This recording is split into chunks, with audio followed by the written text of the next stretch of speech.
Olá, seja bem-vindo ao canal Oficina Dali. Hoje veremos como fazer um cordão de crochê muito fácil. É um cordão para inúmeras aplicações. Fiz este para customizar um vestido que vou utilizar como saída de praia. Espero que você goste. Você também pode utilizar esse cordão para fazer um colar, um cinto, uma alça de bolsa ou qualquer outra peça. Vamos ao passo a passo de hoje. É um cordão muito fácil e rápido para crochetar. Bem bonito, olha só! Como a cor do meu cordão é escura, eu vou utilizar esse outro fio para melhorar a visualização. Começo com um nó.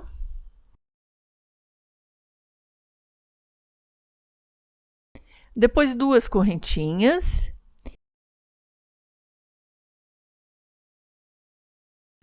Em seguida, faço uma correntinha na primeira.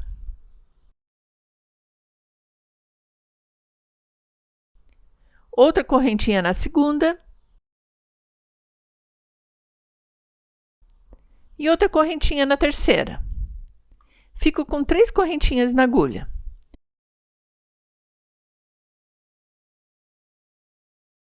Solto 2 correntinhas, deixo apenas a primeira na agulha. Faço uma correntinha na primeira,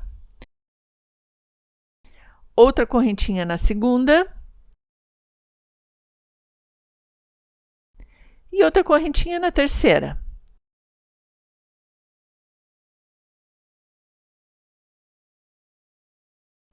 Fico com 3 correntinhas na agulha novamente, solto 2.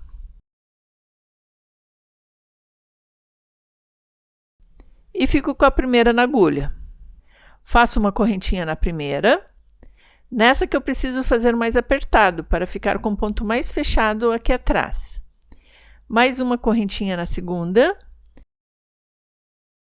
E uma correntinha na terceira.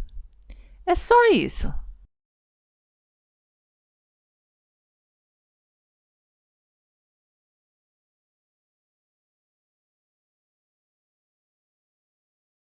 Segure firme aqui para o ponto não escapar.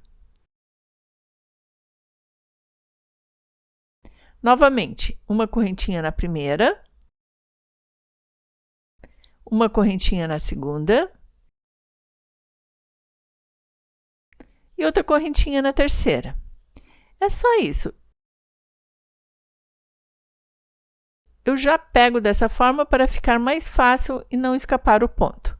É só continuar dessa maneira até o final do comprimento que eu desejo. Fiz esse cordão para customizar um vestido. Cortei um vestido na altura da metade da manga, costurei os 2 lados e coloquei o cordão aqui no meio. Um vestidinho para uma saída de praia, bem simples e bem fresco. Gostaram? Contem aqui embaixo. Muito obrigada por assistir até o final e até o próximo vídeo. Tchau, tchau!